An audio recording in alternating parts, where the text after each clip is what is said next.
La commission épiscopale de la pastorale de la santé a tenu son assemblée générale du 23 au 25 octobre 2024 au Centre national cardinal Paul Zungrana de Ouagadougou. Venus des différents diocèses du Burkina et du Niger, les participants ont pu faire le bilan des activités de l'année écoulée et procéder à des planifications pour cette année pastorale 2024-2025. Monseigneur Justin Kientga, évêque de Waïgouya, président de la commission, nous situe d'entrée de jeu sur les objectifs de cette assemblée et exprime sa satisfaction pour la participation des diocèses à cette rencontre nationale. C'est l'Assemblée générale de la Commission épiscopale de la santé. Et cette assemblée, bien sûr, c'est d'abord faire le bilan des activités de l'année écoulée et envisager celle de l'année à venir. Et essentiellement produire un document pour l'animation de la semaine missionnaire du malade. Vraiment, on rend grâce à Dieu, même nos frères du Niger sont là. La participation est vraiment satisfaisante.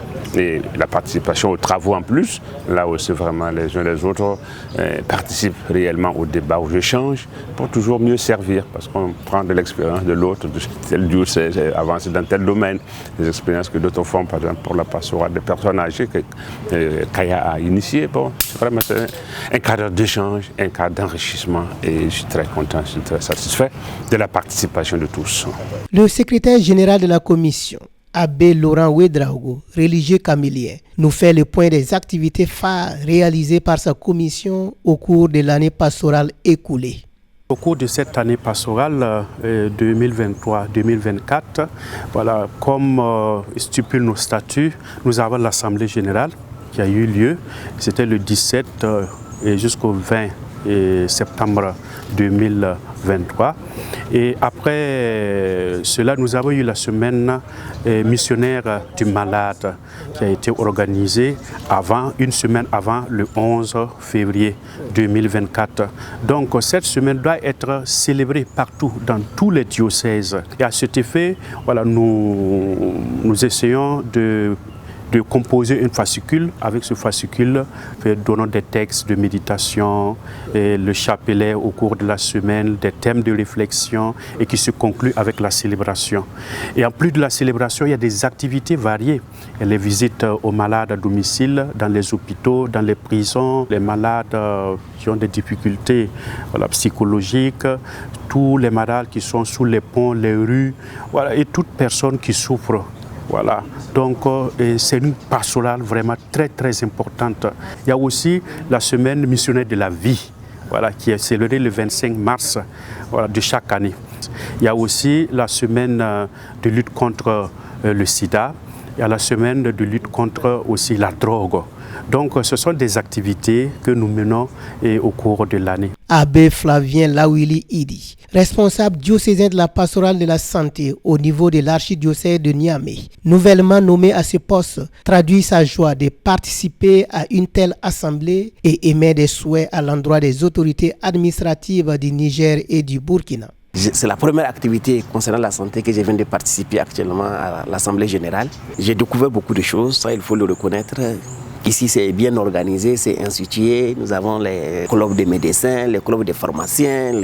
Bon, en tout cas, c'est la réalité aussi de Ouagadougou, il faut le reconnaître. Mais chez nous, là, si vous allez faire une distinction pareille, en tout cas, vous risquez de vous retrouver seul. Qu'on le veuille ou pas, la pastorale est impactée d'une manière ou d'une autre parce qu'il n'y a plus cette facilité de mobilité pour aller, en tout cas, sur les autres paroisses, par exemple, pour aider les autres paroisses à prendre en charge vraiment les malades. La santé est plus que menacée. La santé est plus que menacée parce que les conditions de vie se sont détériorées. Les revenus sont pratiquement minimes et donc la souffrance devient double. Ce n'est pas seulement la maladie, mais aussi le matériel qui vient s'ajouter. Et puis cet état de solitude, d'abandon, d'écartement, en tout cas, de se retrouver comme rejeté, parce que quitter chez soi pour être un immigré, pour être un déplacé, ce n'est pas forcément accueilli. Donc psychologiquement, on est touché. Il y a beaucoup qui en souffrent pour cela. Le premier appel, si ça devrait être entendu, c'est vraiment au moins l'ouverture des frontières qui permettent l'approvisionnement des produits. Cette assemblée générale fut aussi l'occasion pour les participants de bénéficier d'une formation sur la charte des personnels de la santé. L'abbé Jérôme Ouedraogo du diocèse de Nouna nous fait un bref résumé de cette conférence. Alors j'ai présenté au cours de cette assemblée le document, la charte des personnels de la santé. C'est une charte écrite et diffusée avec les bons soins du Conseil pontifical pour la pastorale de la santé. Cette charte met en avant le respect de la dignité humaine dans le monde de la santé. Vous savez, actuellement, il y a beaucoup d'enjeux avec les progrès scientifiques, les progrès de la médecine. Il y a beaucoup de possibilités de manipulation, de maniement, et donc même qui concernent la vie humaine. Alors l'Église dit que dans tout ça, nous devons avoir des lignes directrices, qui est principalement le respect de l'homme dans sa dignité, l'homme créé à l'image de Dieu. Même si nous avons beaucoup de possibilités, nous n'avons pas le droit d'atteindre ou d'agresser la vie humaine d'une certaine manière, depuis la conception de l'homme jusqu'à sa mort naturelle. Ensuite, l'homme, durant sa vie, il a des maladies qu'on peut traiter de différentes manières, et donc des interventions parfois lourdes, parfois légères, mais tout cela doit se faire dans le respect de l'homme, avec son consentement, dans le respect de sa dignité, quoi qu'il soit handicapé, qu'il soit riche ou qu'il soit pauvre, qu'il soit vieux, qu'il soit jeune enfant.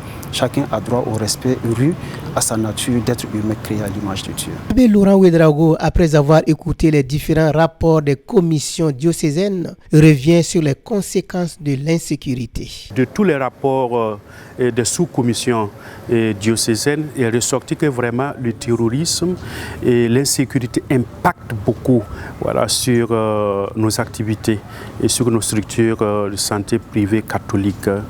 Et beaucoup de structures sanitaires ont été fermées. Et beaucoup de lieux ont été fermés. On n'arrive plus à faire les évacuations, on n'arrive plus à avoir des médicaments. Il y a des lieux qui sont coupés carrément, des villes dont on n'arrive pas. Donc ça freine nos activités. Il y a beaucoup de personnes qui meurent, beaucoup de personnes qui souffrent, qui n'arrivent pas à avoir l'assistance ni spirituelle ni morale, sans parler des soins médicaux. Donc vraiment c'est une situation et vivement que la paix revienne au Burkina pour que nous puissions continuer notre activité pastorale auprès de nos frères et sœurs malades. Monseigneur Justin Kiendega, en plus de ces défis de l'insécurité, d'autres défis sont encore à relever au niveau de la pastorale de la santé. Vivement que le concordat signé entre l'Église du Burkina et l'État burkinabé puisse être une lueur d'espoir en ce sens. Ce que nous espérons que ce concordat nous permette certaines facilités pour le service. Par exemple, bien sûr, il y a des structures où ils sont en train de vouloir demander de payer les impôts. Nous sortons d'un régime, bien sûr, d'institutions non lucratives à nous mettre sous un régime comme lucratif et vouloir, bien sûr, que les structures paient les impôts. Ça, tout que nous espérons qu'avec le concordat, tout va s'arranger. Et la collaboration, bien sûr, avec l'État. L'État a envoyé du personnel pour nous appuyer. Les charges salariales sont souvent très importantes. Donc nous espérons qu'avec ce concordat, cette collaboration-là du personnel aussi puisse permettre de continuer le service des plus pauvres.